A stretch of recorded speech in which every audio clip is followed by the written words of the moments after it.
이은미 선교사님 이야기. 하나님의 뛰어난 유머 감각. 간호학을 전공하던 대학 1학년 때의 일이다.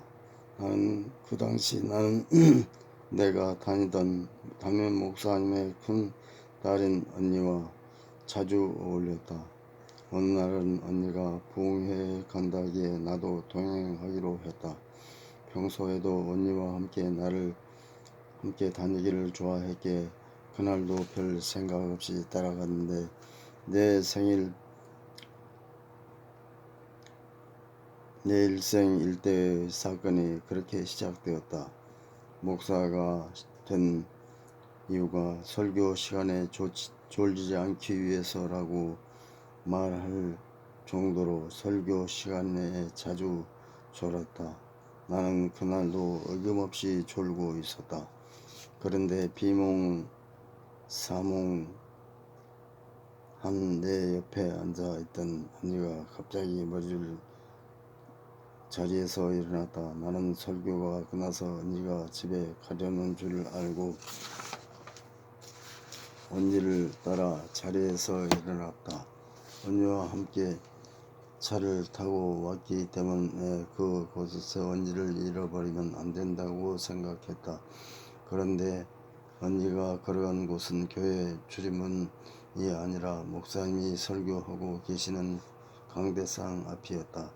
언니가 왜 강대상 앞으로 가지? 라고 생각하는 순간 많은 젊은이들이 강대상 앞으로 나와 무릎을 꿇고 있는 것을 깨달았다. 알고 보니 그 시간은 선교사로 헌신하기를 소원하는 사람들이 앞으로 나오는 것이었다. 나와 동행한 언니 역시 선교사가 되겠다고 소원하기 위해 강대상 앞으로 걸어갔던 것이다. 나는 아닌데, 나는 선교사가 뭔지도 모르는데, 나는 설교 내용도 제대로 못 들었는데 잠이 번뜩 깨면서 이건 아니라는 생각이 들었다. 다시 내 자리로 돌아가려고 보니 나를 바라보는 많은 어르신들의 눈길이 느껴졌다. 나를 바라보는 그분들의 눈길은 마치 이렇게 말씀하시는 것 같았다. 젊은 청년이 참 기특하기도 하지. 저 젊은 나이에 선교사로 소원을 하다니. 나를 사랑스럽게 보시는 그분들, 그 눈길을 차마 내 자리로 돌아갈 수는 없었다. 그런 것을 분위기 파악이라고 할 것이다. 하는 수 없이 나도 언니 옆에서 무릎을 꿇었다. 그리고는 오른 손을 높이 들고 주여 저를 보내소서라는 선교사의 소원 기도를 했다. 많은 사람들이 내가 어떻게 선교사가 되었는지 궁금해할 때마다 나는 이 이야기를 해준다. 사람들은 뭔가 더 거창하고 진지한 이야기를 기대했을 것이다. 그래서 이 이야기에 모두를 까무러치게 웃는다. 정말 유머 감각이 뛰어나신 나의 하나님이시다. 하나님의 유머 감각은 여기서 그치지 않는다. 그 후 나는 신학대학으로 편입을 하게 되었지만 그때까지도 내가 선교사가 될 거라고는 생각하지 못했다. 나중에 전도사가 되었어도 그때 나의 소원 기도가 이렇게 응답된 것인가 라고 여겼다. 내가 신학대학을 졸업하고 처음 전임 교육 전도사가 된 교회는 미국 버지니아 주에 있는 워싱턴 순복음 제1교회였다. 그때 교회 가족 수양의 강사로 아프리카 케냐에서 사역하시는 정운교 선교사님이 오셨다. 그분은 가족 수양의 인도를 마칠 때쯤 남편과 나에게 아프리카 케냐에 선교사로 오는 것이 어떻겠느냐는 제의를 하셨다. 그 제안에 나는 그냥 예의로 기도해 보지요 라고 대답을 했다. 선교사에 대한 별 생각이 없었기에 그때도 그렇게 무심히 지나쳤다. 이듬해 종교 수기사는 또 우리 교회 가족 수양회 강사로 오셨고 나에게 아프리카에 오기로 결정했냐고 물어봤다. 나는 화들짝 놀라서 되물었다. 아프리카요? 아니요. 제가 언제 아프리카에 간다고 했었나요? 선교사님은 기도해 보겠다고 하지 않았냐고 말하셨다. 예, 그럼 그 말은 그냥 인사말이었는데 목사님은 내 생각을 눈치채셨는지 이번에는 꼭 기도를 해 보라고 하셨다. 목사님이 떠나기 전까지 3일이 남았으니 그동안 기도해보고 내 뜻을 알려달라고 하셨다.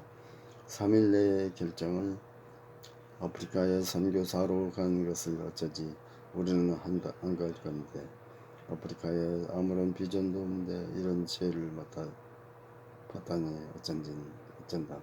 내 마음 속은 이런 생각들로 가득 차 있었다. 그런데 3일이 지나고 선교사님은 떠나기 전날 우리 부부에게 저녁 식사를 함께 하자고 하셨다. 식사를 하러 나가기 전에 남편에게 말했다. 당신은 미국 사람이고 나는 한국 사람이잖아요. 한국에서는 어린이 제에 온 것을 거절하는 것은 예의가 아니에요. 그러나 미국 사람인 당신이 우리는 아프리카에 안 간다고 해도 거기에 아무런 소망도 비전도 가져본 적이 없다고 말하면 좋겠어요. 남편도 아프리카를 향한 소망을 가져본 적이 없다며 내 말에 동의했다.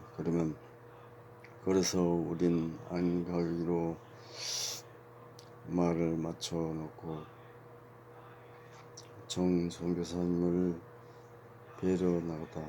저녁 식사를 마치고 선교사님을 호텔로 모셔다 드렸는데 선교사님이 우리 부부에게 이지만 함께 기도하자고 제안하셨다.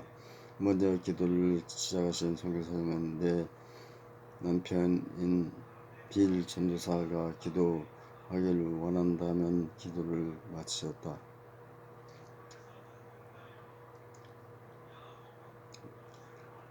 남편이 기도할 차례가 되었다. 그런데 기도를 시작한 남편이 이렇게 기도하는 것이 아닌가. 하나님의 뜻이라면 우리가 아프리카에 가겠습니다. 나는 내 귀를 의심했다. 하나님의 뜻이면 우리가 어디를 간다고. 아니, 이 양반이 지금 무슨 기도를 해. 이렇게 해. 기도하는 사람을 툭툭 칠 수도 없고 다른 사람 앞에서 바가지를 긁을 수도 없고 내 혼자 속만 태웠다. 집에만 가봐라. 무슨 기도를 그렇게 했냐고 따져야지. 아까 나올 때 서로 말을 맞추고 나왔는데 지금 기도를 이렇게 하다니.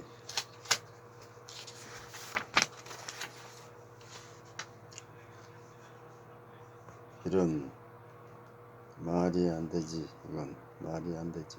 기도를 마친 남편에게 정순 교사님은 마침 내일 아침 케냐로 떠나니 그 전에 확실한 답을 달라고 하셨다.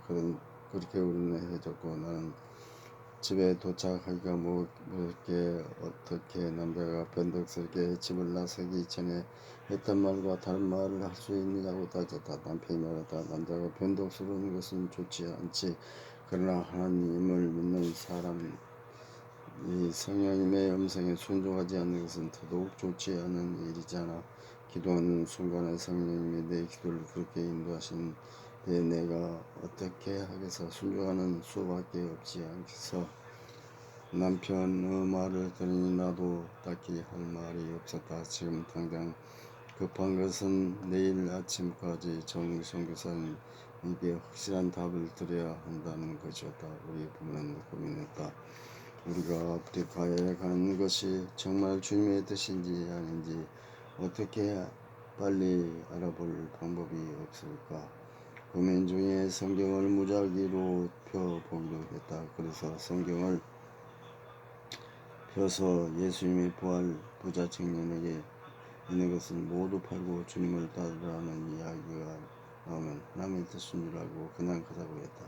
남편도 동의했다. 더 빨리 하나님의 뜻을 알아야 하니까 우리가 이런 방법으로 하나님의 뜻을 가지는 방법은 다른 사람 들에게 권장한 방법이 아님에도 불구하고 그 당시 우리로서는 다급한 마음으로 그 방법을 선택했다. 성경책을 봤는데 그 내용이 아니었다. 내심 얼마나 반가웠는지 모른다. 그래, 우리는 안 가도 되는 거다. 우리가 아프리카 선교사는 무슨. 그런데 남편이 한 번 더 해보자고 했다. 그래서 우리는 3세판이라고 하여 세 번까지 성경을 펴봤다. 그리고는 세 번째 그 성경 구절이 나왔다. 사실 15년 전의 일이라 기억이 뚜렷하지는 않다. 나는 나왔다고 있는데 남편은 그때도 안 나왔다고 말했다. 어쨌든 그때 우리 부부의 결정은 아프리카로 가는 것이었다. 그렇다고 곧바로 내가 선교를 마음에 품고 그런 기쁨으로 그 일을 감당하고자 했던 것은 아니다. 당시 우리의 막 새로운 아파트로 이사를 했고 정말 예쁘고 마음에 드는 것이었다. 집안의 모든 가게도 모두 서것으로 장만했을 때였다. 그런데 이 모든 것을 다 두고 가야 한다. 마음 한편에 갈등이 일어났다. 이제야 좀 기반을 잡고 들어서 우순도순 편하게 살 때가 된 것 같은데 왜 우리가 아프리카로 가야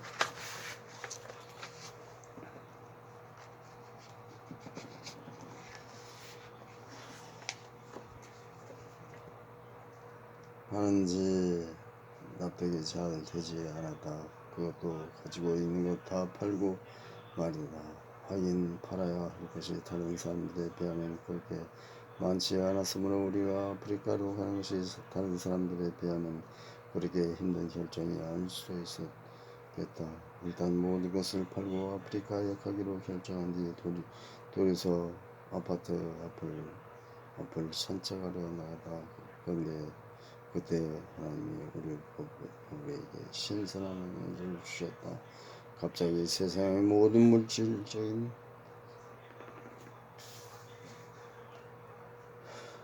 것들이 허무하게 느껴졌던 것이다.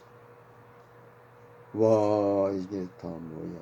이런 것들이 정말 필요합니다. 우리가 살고 있던 곳에는 고층 아파트가 많은데 그 모든 것들이 허무하게 느껴졌다. 그냥 아무런 미련이 없어졌다. 세상 그 어느 곳에도 아무런 미련이 느껴지지 않았다. 세상의 부귀영화 이런 것을 좋아하리라도 하는 사람들처럼 갑자기 모든 것이 가볍고 경쾌하게 느껴졌다. 결국 다 두고 가는 것에 대해서 조금은 미련도 없는 서로를 확인하게 되었다. 그 다음날 우리는 정은교 선교사님에게 아프리카로 가겠다고 말씀드렸고 선교지를 향한 계획을 세워 나가기 시작했다. 선교사로 파송받기 위해서는 너희도 순복교에 가서 인터뷰를 해야겠다. 인터뷰를 하셨던 분은 당시 여의도 순복교의 담임 목사였던 조영기 목사님이셨다. 조영 목사님은 나에게 이렇게 물어보셨다. 자매님, 아프리카는 위험한 곳이라는데 가시겠습니까? 그때 나는 이렇게 대답했다.